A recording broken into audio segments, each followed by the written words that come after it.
ዩኒቨርሲቲ ምድብ ስመደብ ሀረማያ ዩኒቨርሲቲ ነው የመጀመሪያ ምድብ የነበረ። ከመጣው በኋላ መኪና ላይ እንገናኛለን። የት እየሄድሽ ነው እላታለሁ። አይ ዩኒቨርሲቲ ደርሶኝ እየሄድኩ። የት ነው የደረሰሽ? ደምቢዶሎ ዩኒቨርሲቲ ስለኛለች። በላይነሽ ነው የምትባል በሰዓቱ። ከዚያ እና ታዲያ እኔ እኮ እንዲሆኑ በቃ እንድሄድ አልፈለኩም፣ ምክንያቱም አባቴን አስታውስበታለሁ። እዚያ እንሂድ እንዴ? አይ መጀመሪያ ጠይቂያቸው ሄርን ይዛኝ ሄደች። እሷ የባለ ሀብት ልጅ ስለነበረች ትራንስፖርት ስከፍልልኝ ያቺ 300 ብሩን በእጄ ይዣታለሁ። ሄርንና ሬጅስትራል ብሩን እንጠይቃለን። በዚህ ሁኔታ ነበረ።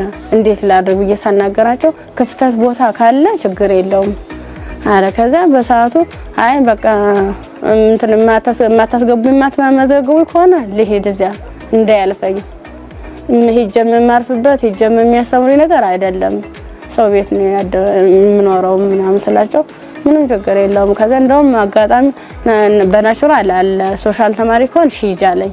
አይ ናቹራል ለኝ አልኩትና ዶክመንት ሰጥቼ እዚያው ተመዘገብኩኝ።